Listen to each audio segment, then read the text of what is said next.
Well, hello. Good afternoon, scientists. It's Kevin Barry. I'm here with Sunny Agarwal. We're doing osmosis updates from the lab on Wednesday.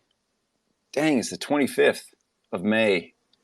So we have folks from the Osmosis Ecosystem Grants Program on today, and we'll get started in just a moment. Sunny, are you there? I am here. Well, good afternoon, or whatever time it is in Prague or wherever you are. I'm in New York right now. Well, welcome back. East Coast. Thank you. Well, then, good afternoon it is. Yes, indeed. So, shortly after. What's that? Nothing. I just said shortly after. Yes, shortly. So, shall we dive in? Do we have updates? Do we have anything at the top you want to talk about? Yeah. So, I guess one thing right off the top of the bat, something to announce, is that we are going to be holding a very last-minute OsmoCon on June 9th in Austin. So that week there is a lot. There's a CoinDesk consensus going on. It's one of the biggest crypto conferences usually. And there was originally a Terra DApp Expo that was happening that week, on those days, and it was unfortunately canceled for reasons you can imagine. But then we're friends with the organizers. They're a validator called Orbital Command. One of the guys there, Shah. We went to Berkeley together, and so they were stuck in a bunch of contracts with like the venue and everything, and caterers and all this kind of stuff, and it was just going to be this like sunk cost for them. And so basically we are pivoting the event into a Osmosis event, or rather Osmosis decided to take over the contracts, and so help them out a bit. But then so we are going to have a very, very last minute Osmosis mini conference that day, so that it can help them recoup some costs, as well as be an opportunity for the Osmosis community to hang out. And then also a lot of the Terra community was already sort of planning on being in attendance. Will be able to sort of learn about Osmosis during that period. So that's going to be on June 9th in Austin. Stay tuned, because we are putting together a splash page as we speak right now. So but yeah, already a number of speakers sort of already committed, and it'll be a relatively low key event, kind of more like a hacker space. People can instead of hanging out with the suits at Consensus, you can come hang with the hack devs at this event, and then and we'll have some talks and stuff, just highlighting some of the projects that are building stuff on top of Osmosis, whether it's dApps or people building cool dev tooling or front ends for Osmosis. So imagine just sort of a day-long updates from the lab.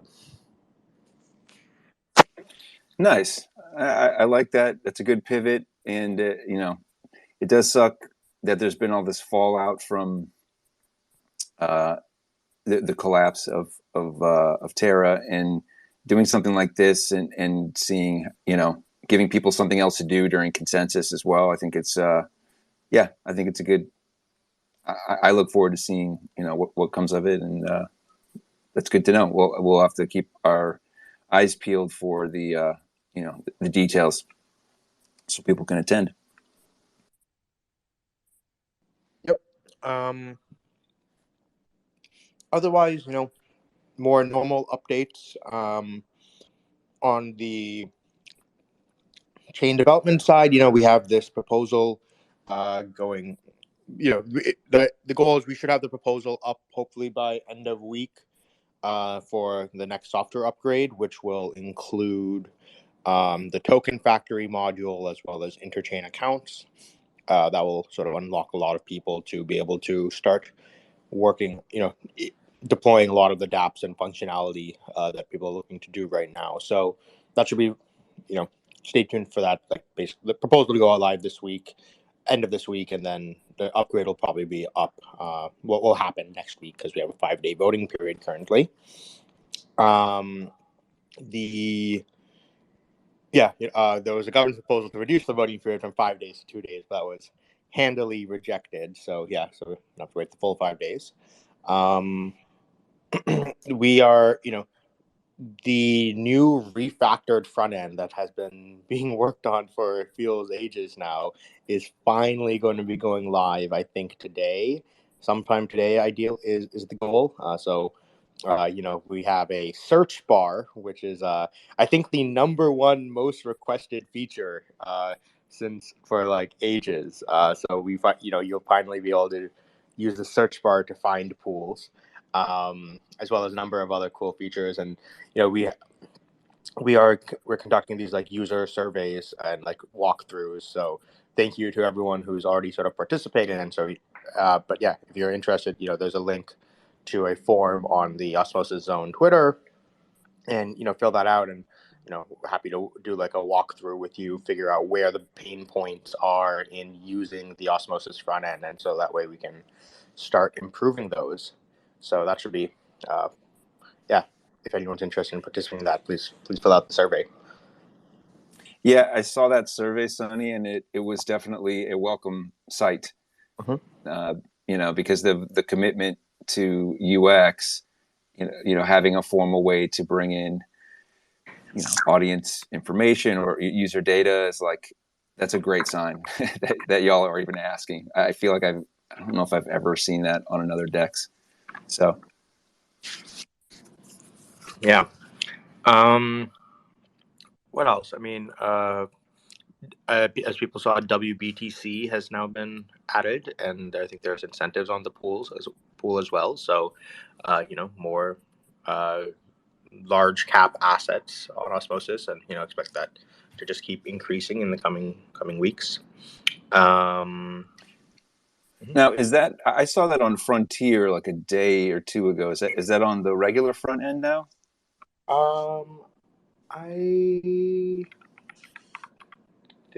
Maybe not yet. Sorry, maybe I spoke too soon. But there is, it is on Frontier, and I imagine it will be added to the main site pretty soon as well.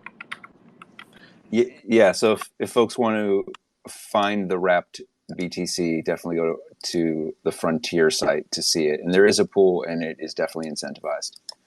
Mm-hmm.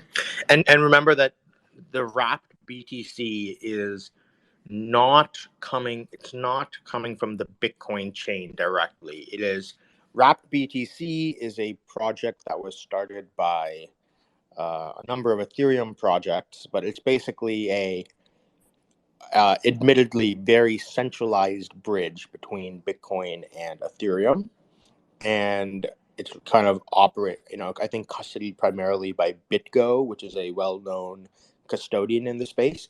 But so the WBTC is an ERC20 asset on Ethereum, and that is what is, you can use Axelar to bridge that over and deposit WBTC into the pool. So, if you have if you are interested in LPing that or just bridging it over to Osmosis, just keep in mind it is WBTC from Ethereum, not true BTC from Bitcoin.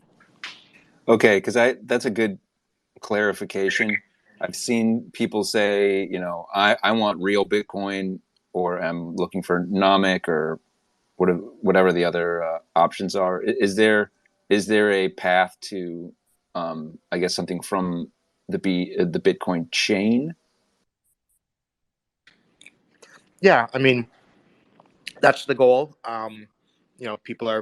There's multiple teams working on it. The Axelar team is working on it. The Nomic team is working on it. I don't think either of them have a finished working product yet on the Bitcoin side. So, but whenever those become available, then there'll probably be a similar bridge vote by governance for that. Got it. So we'll have another round 2 of the bridge off. Yeah.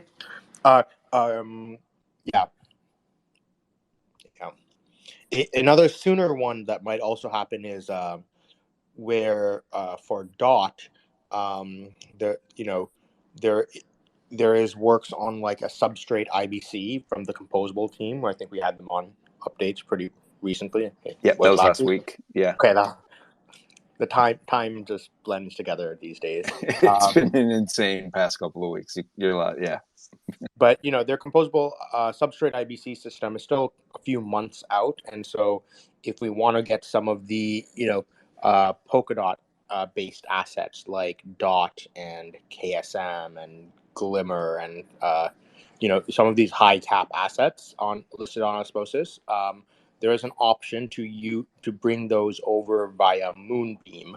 Moonbeam is one of the most popular parachains on Polkadot. It's basically an EVM compatible EVM parachain. Think of it as it's just the Evmos of Polkadot.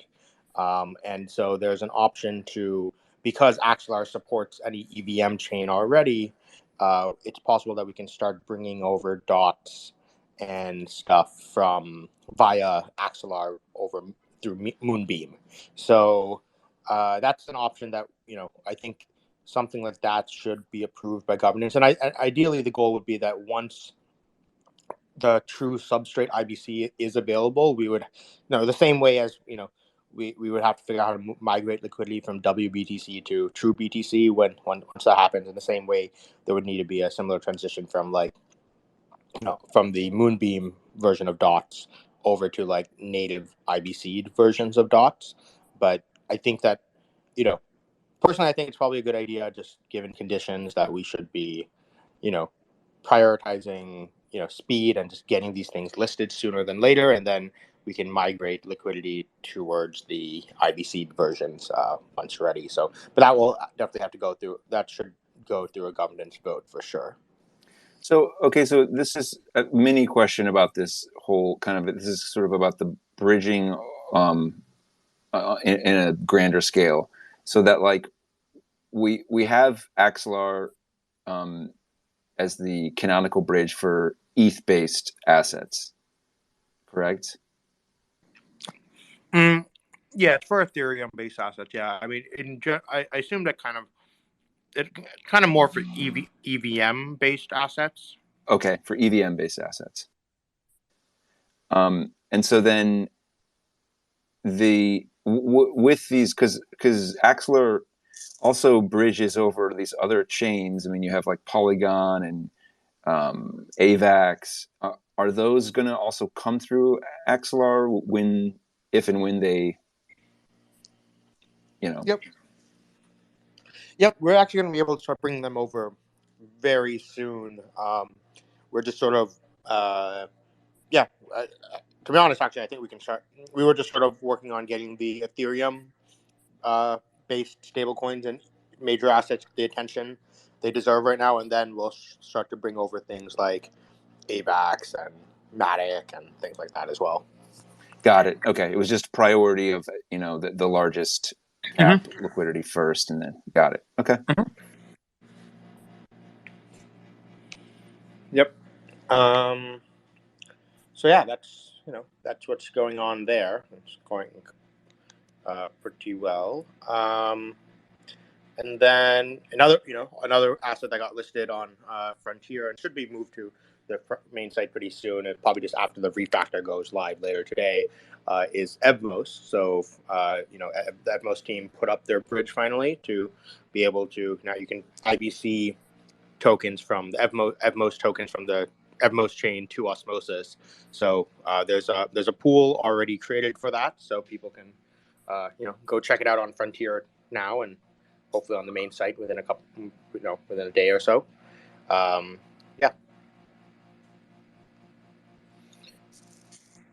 And that we're working with them to figure out how to make sure we can also get all the ERC20s from Evmos also over. So that would, like there's Diffusion, which is a DEX on Evmos. We'll be able to get their tokens listed on Osmosis as well, and things like that. There's also been quite a bit of work on the Telescope tooling. Telescope, as we mentioned, is this library that we've been working on, a JavaScript library that will just make the entire JavaScript tooling experience on Cosmos just infinitely better. And so even just with the beta demo that we have right now, I know a number of projects have already sort of migrated towards using it. So including Sinfonia, who was on Updates from Lab a couple of weeks ago, and I know a bunch of projects are in the process of it. Even Pupmos, we were DMing with them that they are using it for their front end as well.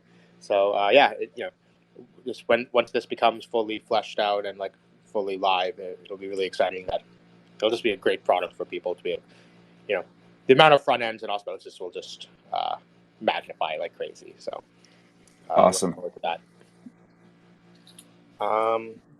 I think that's sort of the main sort of things we have for updates. I had one inquiry about something that you mentioned last week, which was, is there any more news, or can you flesh out at all the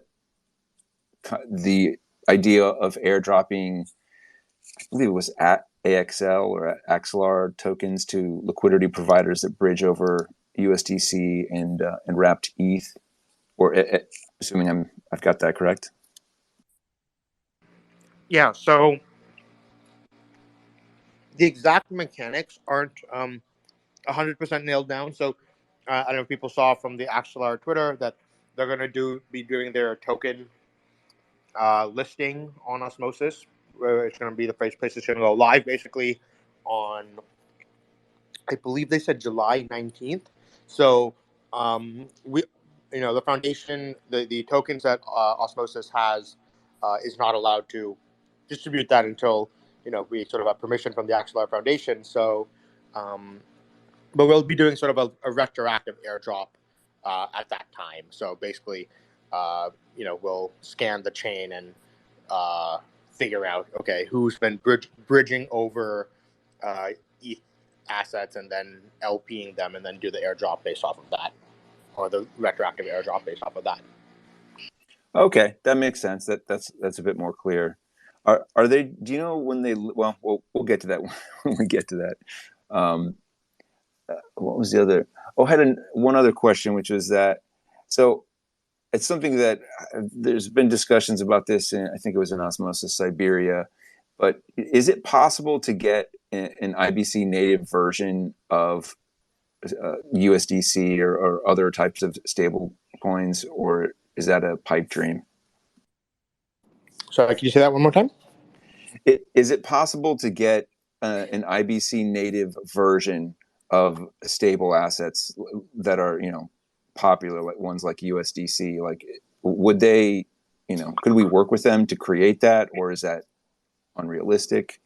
Mm-hmm. We have already been working with them for a while now. So yeah, they're USDC, especially getting a native version of it on the IBC network is definitely important. And we've been working with them on even potentially using Osmosis as the sort of place to natively issue that, and then it can flow onto other chains from there. Okay, that's very exciting. I will wait patiently for whatever the next news is on that. That's good to hear.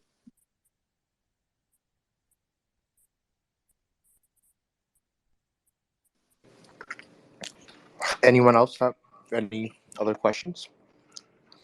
Wasn't too much of a update of this week. I think there'll be a lot of updates on at the conference at OsmoCon.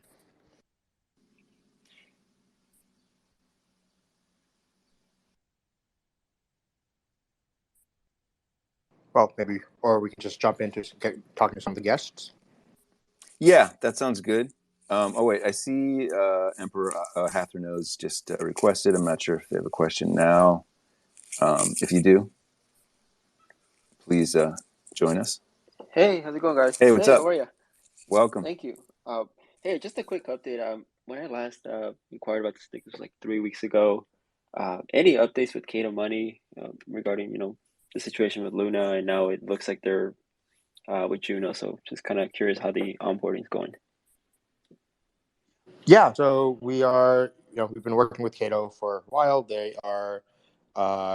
We're working with them on doing fiat on-ramping directly into Osmosis, pivoted to using USDC, obviously. We are working with so how Cato works is Cato themselves are non-custodial, and they basically were using a broker called Prime Trust under the hood, and for Prime Trust we need so Prime Trust uses a custodian called Fireblocks under the hood, and so that's how they were doing it on Terra. We are currently sort of in talks with Fireblocks of getting support for Osmosis, like sort of ASAP, so that way that Prime Trust can do, and thus Cato can do fiat on-ramping of USDC directly on Osmosis with like very low fees, very low transaction fees. But also in parallel to that, because there's the work, we don't want to. Sometimes some of these custodians, like Fireblocks, go at very slow speeds, and so to not block on that, we are Cato and Axelar are sort of working together on making sure that you can still do all the fiat on ramping with USDC, but the challenge is it's going to have to come. Prime Trust would send the USDC on Ethereum to an Axelar deposit address that will then send to Osmosis. But the challenge is just because of the Ethereum transaction fees, it can be expensive, where it'll probably be like a $40 fee just to do that fiat on ramping, which isn't the goal. We want to make it so people can onboard with $5 if they want, or something like that. So, but we're definitely going to have, we're working. The Cato team is working like as we speak on getting that process done. I think their goal is to have some sort of demo by OsmoCon. So yeah, we'll have that in it. But yeah, working on also making sure we can also do it just natively on Osmosis itself to avoid that high transaction fees from Ethereum. All right, that's exciting. Thank you. Great question.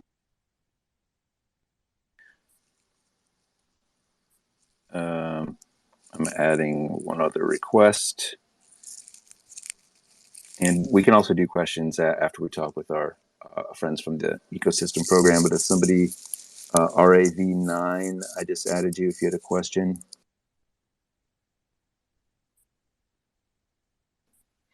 Yeah, I know I had a question as well. And I think sure. Thanks, Kevin. I think it's directed to Sunny and the dev team. With this recent Terra debacle, I'm probably sure that a lot of people or LPs are wondering, is there any consideration or any development on the implementation of like impermanent loss protection for LPs, on Osmosis? I think a lot of us may have suffered catastrophic losses. So, and I know it takes time to develop and implement, these things, but just want to hear Sunny and the devs team thoughts about, what type of impermanent loss protection could be implemented in the lab. Yeah, so the sort of more R&D project that we were working on, it was definitely a few months away, was this volatility-aware AMMs. So, normally people talk about impermanent loss protection, like, the kind that Bancor and Thorchain do, and those are not really sustainable systems, where those are, impermanence loss subsidization, where the protocol is basically taking on all the IL itself from the individual LPs, which kind of defeats the point of even having individual LPs that can like do their own risk analysis. So the way to do actual impermanence loss protection is volatility aware AMMs. That what they need to be, what do normal market makers do is that in times of high volatility, they thin the order book. So the same thing would happen here, where at times of high volatility, we would be able to have an AMM that knows how to remove liquidity from the pool, and then if there's high drift in one direction in a short period of time, and then once that drift slows down, then it will be able to re-add liquidity at the new price. But then, what will happen is that a lot of the assets will get stored not in the pool, won't go back into the AMM, but that will be the amount of assets that were basically saved from IL. So that's sort of the R&D project that would result in true impermanence loss protection.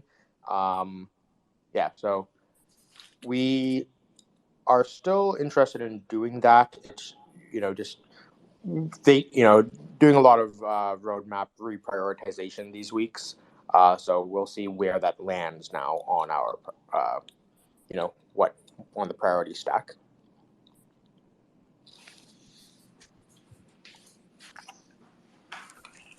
Thank you. Okay.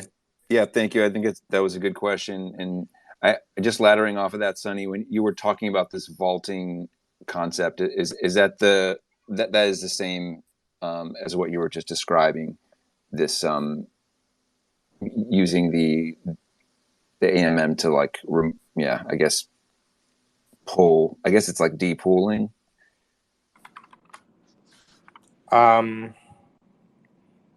Yeah,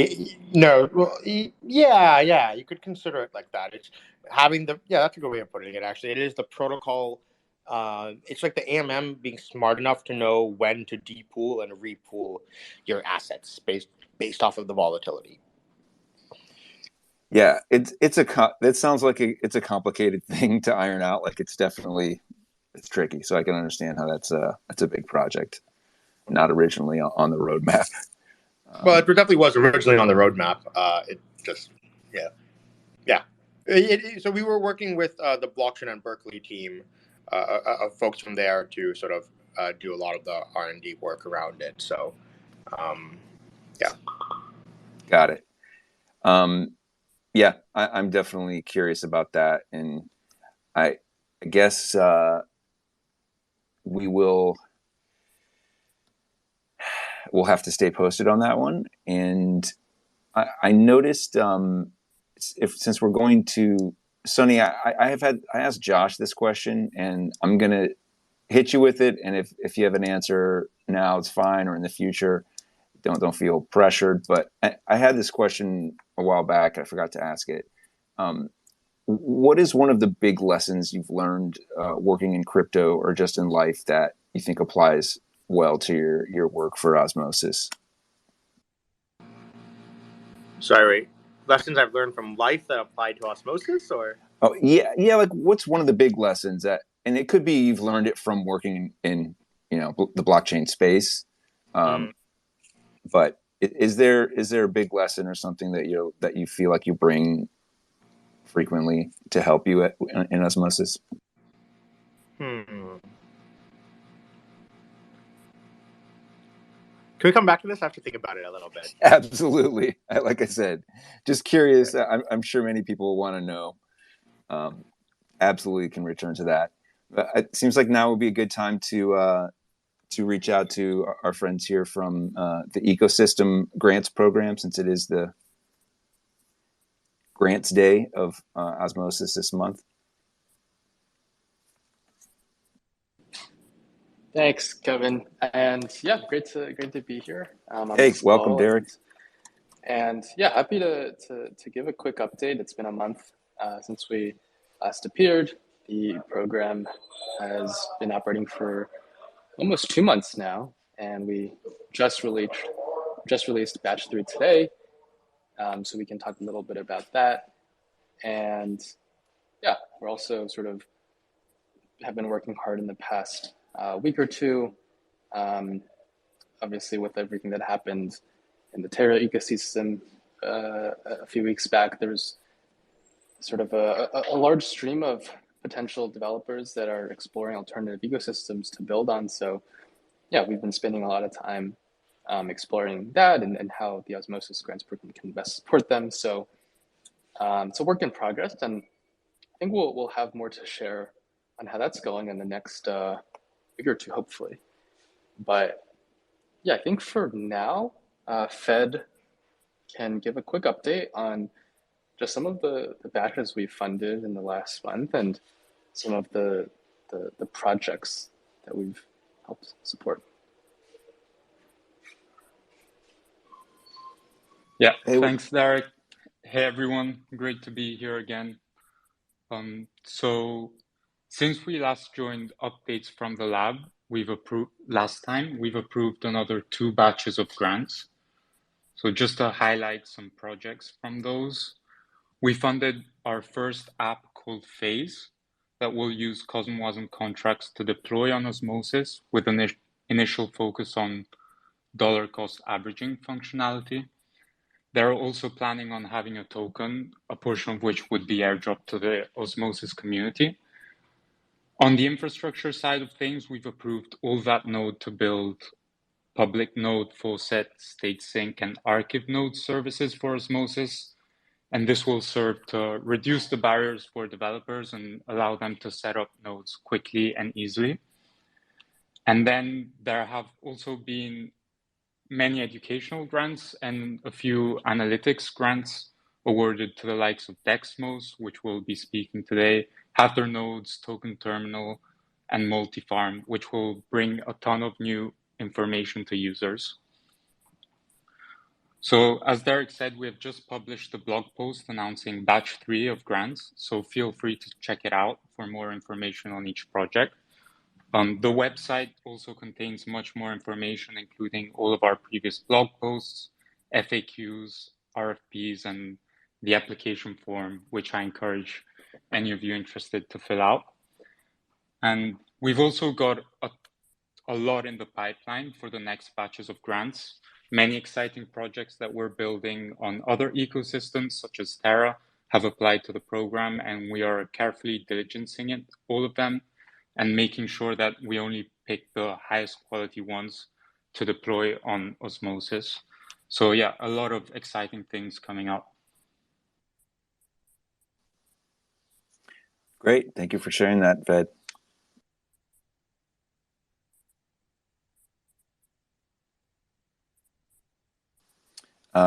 So we do have Dexmos and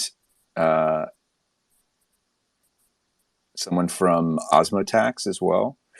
So whichever of you is ready to rock first, we can do Desmos since it's alphabetical. Or Derek and Fed, if you have anything else you want to add, that would be a good time. Yeah, I'd add one. Sorry, Dexmos. Sorry, I saw you unmuted yourself. Just add one last thing. We just put up a new discussion in the Commonwealth governance forums for additional funding for the grants program. As you may remember, when we first posted the proposal for the original one about 2 months ago, the funding was meant to last for up to 6 months. Unfortunately, since Osmo price has been volatile, the program's treasury has also gone down. So this proposal is really just to supplement the original funding. And as part of it, we fully plan to diversify a portion of its funds into stable coins, both to, that's sort of, we have to issue stable coins to US-based grantees, sort of strongly recommended by outside counsel, and also just to protect the program from further volatility. So encourage everyone to take a look at the forums. If there's sort of interest from the community, we plan on also putting that up for an on-chain vote sometime in the next week. So if you have any questions, just check them to the forums and we'll get back to you. Yeah, I think with that said, I will turn it over to Dexmos. Hey everyone, can everybody hear me? Yes, welcome. The voice of Thank you. Dexmos, finally. We Hi. thank you so much for your APR wisdom that you bring and I guess information that you bring to us. Yeah, awesome. Yeah, no. So I don't know if people are curious or not, but I was sort of doing the math myself by hand, and I got tired of doing it by hand. I wrote a script to do it, and then I was like posting it all over the place. People were asking questions, and I decided to build a front end for it and sort of automate all of that. And that's sort of the genesis of Dexmos. I don't know if anybody cares, but I do. That was going to be my first question, so you just read my mind. But yeah, so you were literally what, you were working this out like on your computer, or you're using a pencil and paper? How are you when you said you're doing it by hand? Like, what was your initial process? it's spreadsheets and calculators and pen and paper, pretty much. Gotcha. Learning how it all worked was a doozy. Shout out to Unity for helping me through some of that. And then Zeth and Jer and some other people in the community, and Robo, of course, they all kind of guided me in the right direction. Thank you, community members, for your assistance. This is the beauty of Osmosis, is that, yeah, if you're trying to solve a problem that could help others, there are definitely people out there that want to make you succeed, or help in any way they can. So the what was the point when you decided to build a website? What was the trigger for that? Yeah, so I was hanging out in the Osmosis Discord, and I'm not even kidding, but like 10, 20, 30 times a day, people would be asking about the mismatch between what they received and the APRs that are listed on the site, and sort of felt sorry for all the support staff having to answer the same question over and over again. So out of compassion, I decided to throw up what I had up on a website and kind of call it a day. That's beautiful. That code comes with compassion. I think that's something definitely to embrace. So I'm glad that you've gotten some compensation for it retroactively, or will be getting it from the ecosystem grants. And yeah, you mentioned there's something that's being worked on, sort of like an ROI calculator. Can you tell us a little bit how that might work? Sure. Well, I can tell you how I think it's going to work right now, because we haven't. That's fine. We haven't really started the work on it, but when I think of an ROI calculator, I think about things like, how much capital do I want to commit to this? How long of a time period do I want to commit to this?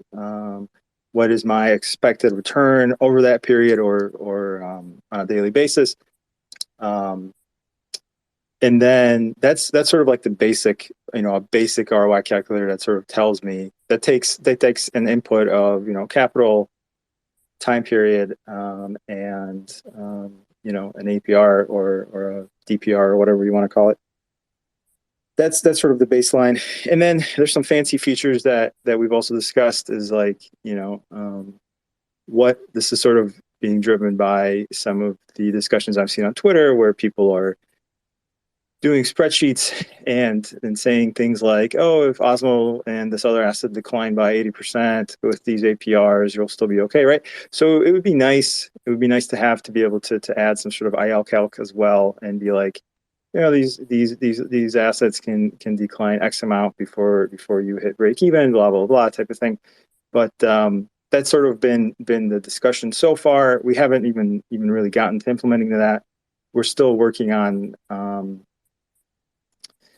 trying to figure out the TVL stuff. We're currently depending on third party for a lot of TVL and volume data. We're trying to move away from that and bring all that in house. I'm sure some of you guys have noticed that some of the TVLs have been inaccurate. That just has to do with sort of the lag that it takes for that third party to onboard new assets or properly price those assets. So that's sort of step one is building out infrastructure for TVL stuff and being able to price all that stuff. It used to be really easy. You used to be able to just look at, UST, the 560 pool, and be able to price everything using that, which is sort of what we did for a long, long time. Now we sort of have to either make a decision to either transition to USDC or to bring in, an outside data source like CoinGecko or whatever. So that's sort of the first order, and then we're sort of start looking at the ROI calc stuff. Nice. Yeah, that sounds like obviously you have a lot of kinks to iron out and things to figure out how the features are going to work. But it sounds like it could be a very useful tool and improve the trading experience. Absolutely. And talking about new things, we recently added bonded TVL data. You can look at on a relative and an absolute basis. You can see how much TVL is on bonding. It's currently bucketed by the 1, 7, and 14 day. We've also done some work to see if we can bucket it on like a 15 buckets. And you guys are going to call me crazy. Why is he talking about 15 buckets? Well, believe it or not, there's jokers amongst us. And some people have actually bonded using the CLI for more than 2 weeks. Well, really? People have chosen like a 15-day bond? I don't know the specifics. I just know it's more than 14 days. So when I originally ran the algorithm, I had a bunch of like leftover TVL, and it just didn't make sense. And then I realized that people are actually bonding for longer than 14 days, which is just weird. Yeah, I don't. If anybody has bonded for longer than 14 days, please come on here and explain what the thought process was. But very interesting. Mm-hmm. But yeah, no, I'm looking at that, and I mean that is also definitely a very valuable, piece of information to be able to assess that as well. I mean, we certainly, want bonded value, and but that we also want to know how things are shifting and what's happening. How people are moving their money around. So, yeah. And then the other thing is sort of like trying to think of a way to aggregate all this stuff. Since you're dealing with more than like one token, there's aggregation possible on, a USD basis or at like a token level. But that, like, displaying all that data is already sort of difficult. And as you can see, it's kind of hard to read this table. So if anybody has suggestions on how to better display this, how to better organize this, I'm all ears.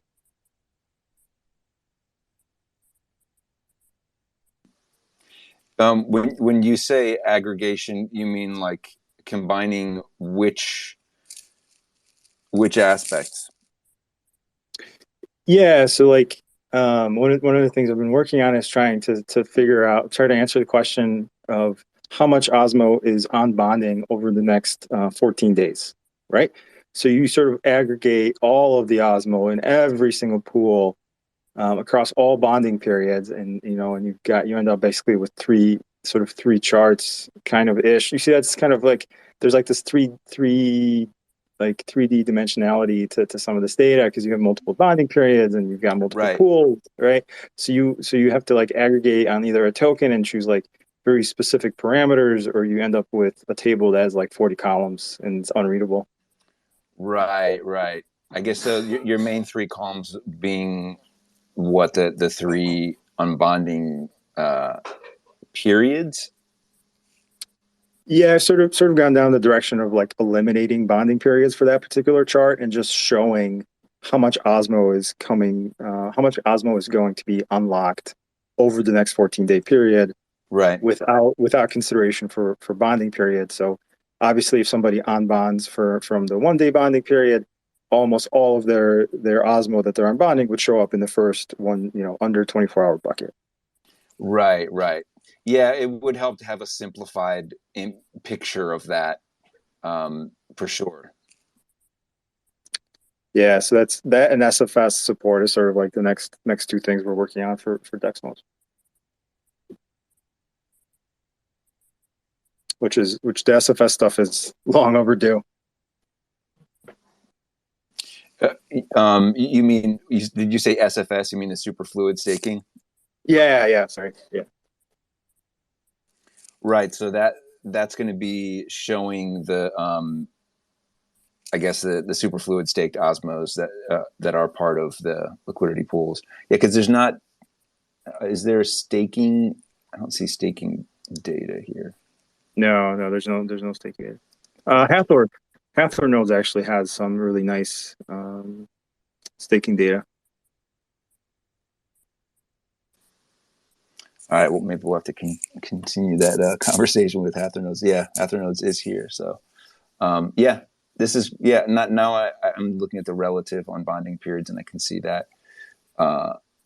Yeah, it would help to have a way to visualize this. That's not as it's more sort of boiled down.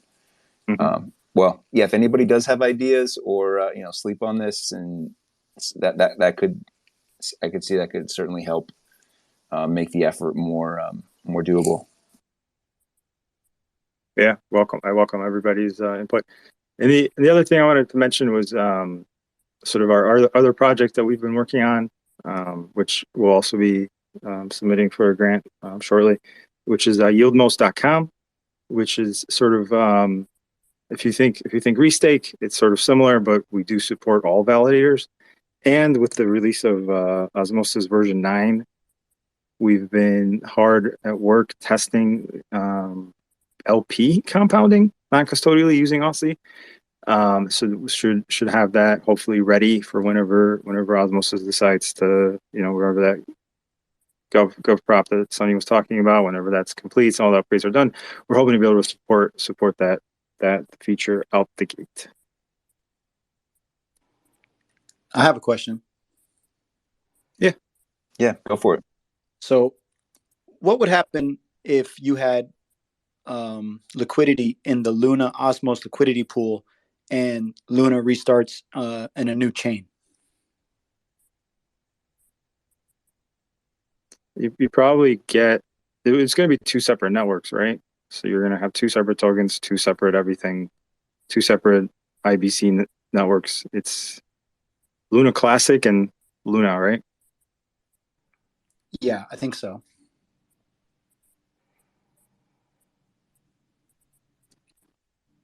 Does that make sense? They're not planning on bringing over any of the Luna Classics to the new network, so unfortunately, yeah. So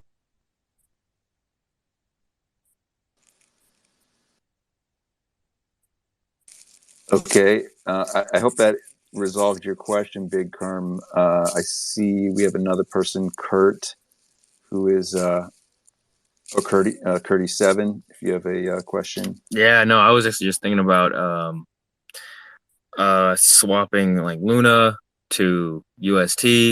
I don't know what, it's still in the air. I haven't even caught up with a lot of it, but questions about UST and pools regarding that. I didn't see any propositions. I haven't looked at the propositions, but if anyone can explain to me like if there's any like props going on about that, and that I might need to know this is for anyone who knows anything about UST and anything regarding osmosis and UST. UST. Hey, this is Kyle. Can everyone hear me? Yeah, Kyle. What's up? Okay. Hey, I'm from Defiant Labs. We're the other speakers as far as the grants go, and we're working on the tax app. Thanks, Kyle. For Osmosis and the rest of Cosmos.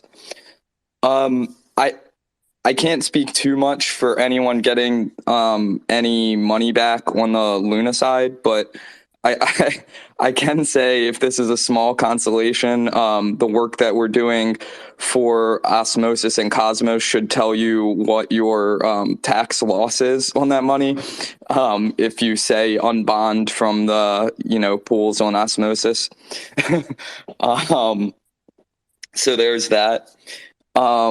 So yeah, to introduce our app real quick, I mean, that was basically what it is. Some of you guys might wonder, why would there be another tax app for crypto in general or Cosmos?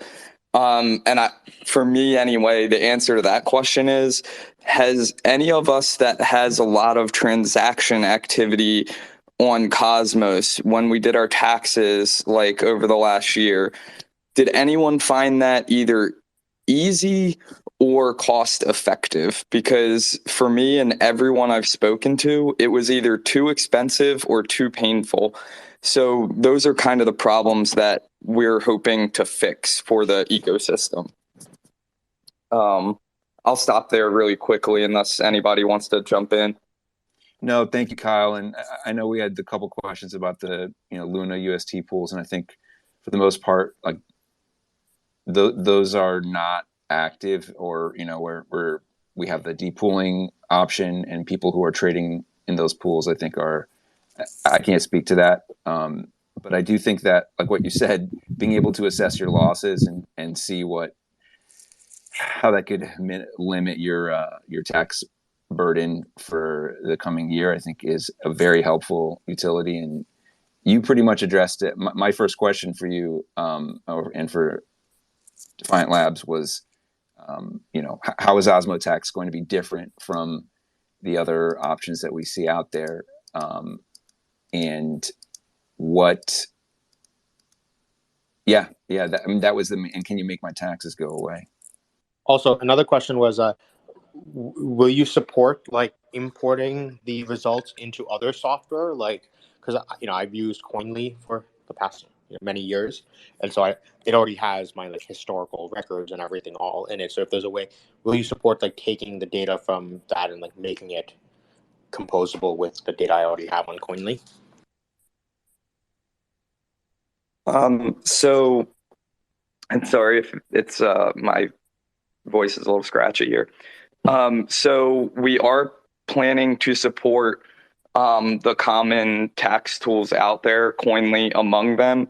I will say our focus initially was going to be on accounting and coin tracker, but if we hear a lot of feedback from the community, we can change the ordering of that. A lot of these tools are basically they basically take CSV imports that you just need to make sure have the correct data in them in order to function properly. So sometimes it's not a huge lift to support multiple of those things. I will say another thing is, Sonny, what I found as a smaller investor is that it was very annoying having to pay like hundreds of dollars to do my taxes.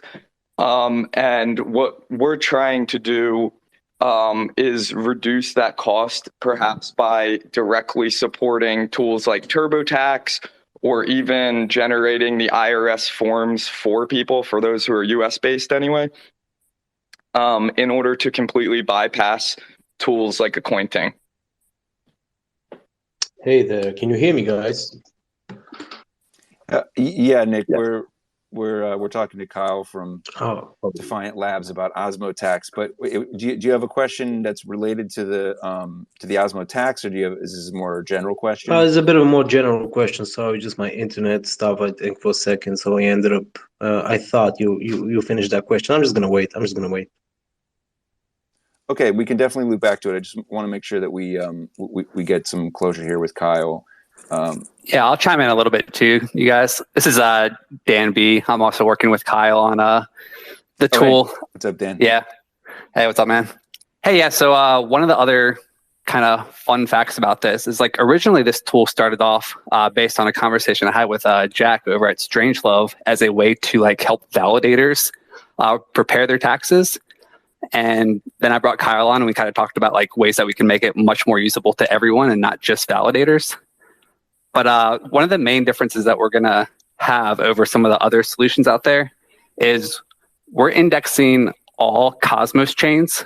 So right now there are some other solutions out there for things like Atom and Osmo, but we're trying to make something that's more generic that will work for anything based on the Cosmos SDK, that we can just plug in an address, people can connect their wallet, see all the different chains that are supported. It will do like an aggregation. And then like what Kyle said, it will have outputs for the different platforms if you use one of those, or it will work directly with your CPA through the 8949 or through TurboTax, Tax Act, whatever you use. But yeah, we're just looking for ways to solve some of these tax problems. And we're definitely interested in hearing about other tax problems people have in general to see if there's ways that we can incorporate it into our solution. And not only, so also, I just want to be clear, the tool isn't called Osmo Tax, but Osmosis Dex is one of the integrations that we're adding, but we're also going to be adding other dApps for other chains like Juno Swap. We'll be adding stuff for SIFT-DEX, Crescent, any kind of dApps that become popular in Cosmos. We plan to integrate them all. So there's like a one-stop location where anything you do on Cosmos can be recorded. Got it. Okay, my bad. I kept calling it Osmo Tax because that's what it was referred to as. It sounds like it's more like Cosmo Tax or DApp Tax, but anyway, we don't know what it's called yet. Yeah, we're still playing with the name. We have a couple contenders, but we're not quite ready to pick one. That's fine. Yeah. That's fine. Hey, quick addition to what Dan said.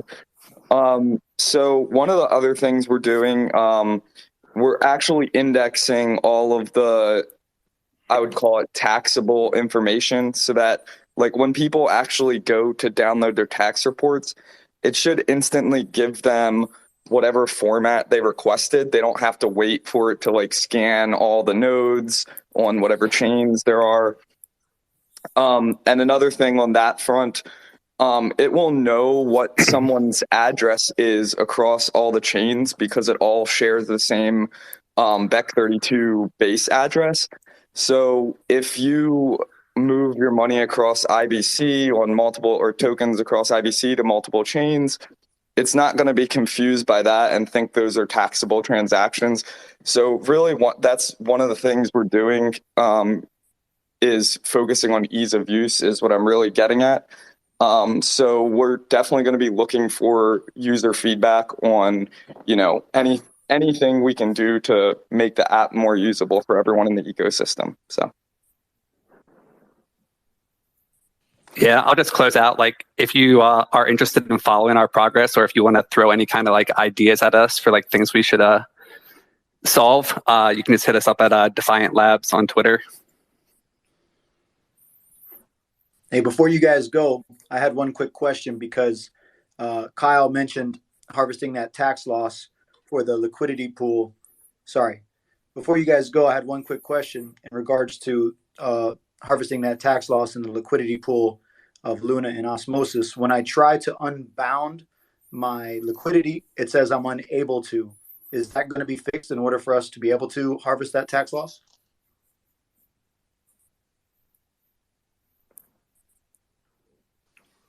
And this sounds like one for maybe Sonny. I'm pretty sure the unbonding should all still function. I was able to unbond. Yes, sorry. What was the question one more time? Sorry, it was just because when I tried to initially unbind my liquidity, it told me that I was unable to. Transaction would fail because I'm assuming there is no liquidity. But maybe now that there's a little bit more in there, maybe it'll be possible. Yeah, just try again. That it might have just been, I don't know, a lot of people trying to do it at the same time might have been the issue. If you just try again, maybe it should work. All right. Thanks, guys, for your time. Yeah, also, Big Kerm, we have a really well-informed, dedicated support staff. So if you go to any of the social channels, Telegram, Reddit, Discord, people will be able to walk you through if you're having a technical difficulty like that. They're Johnny on the spot when it comes to that stuff. Yeah, and as far as that relates to our tool, as soon as you are able to unbond that liquidity and the funds get transferred from the smart contract back into your wallet, we'll do like the cost basis lookups, and we'll be able to generate the harvest data for you. Awesome. Yeah, Thank you very much.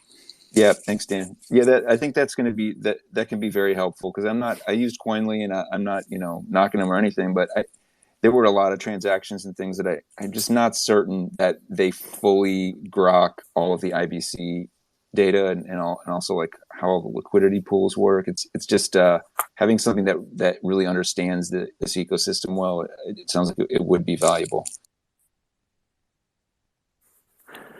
Awesome. Well, thanks for giving us a chance to share our tool, and we would love to have feedback from anyone in the future. Just feel free to reach me or Kyle directly, or hit us up at Defiant Labs on Twitter. Yep. Thanks, guys.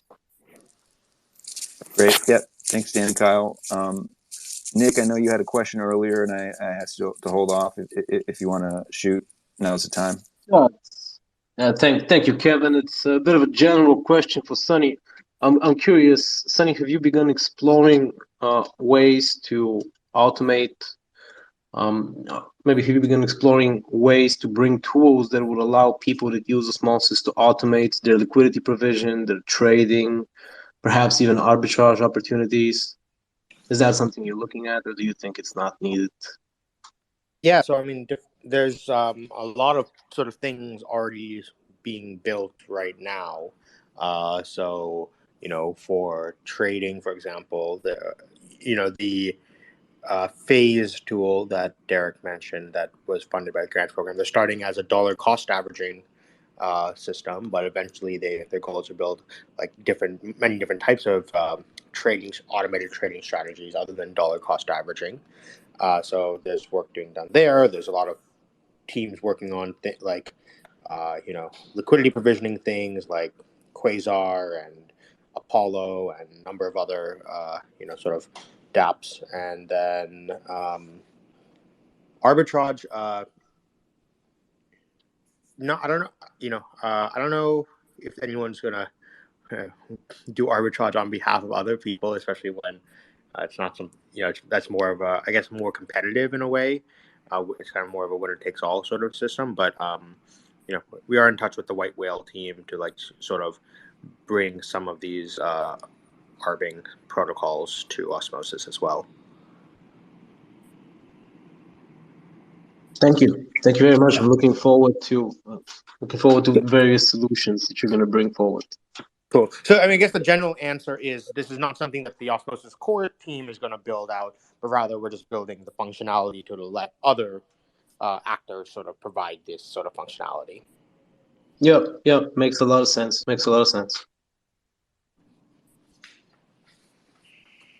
Okay, thanks for the question, Nick. I've gotten some questions, Sunny, and I think that this is also answered by your same response, but about like the equivalent of limit orders and so forth. My understanding was that something like Fetch or these other sort of AI services could do something like that.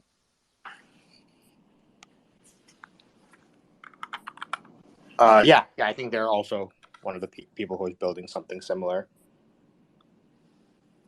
I see Emperor Osmo Hathernodes. Your hands up. Hey, just a follow-up question in regards to that topic. So with the developers from Terra just looking for some new homes, can you maybe elaborate on some chains that may have reached out to Osmosis or functionality that we may be looking for? So one more time. Just can you elaborate on some chains that may have reached out to Osmosis, for example? I know you mentioned White Whale and arbitrage, but anything else you can elaborate on? I think we're working out sort of comms plans with a lot of these teams.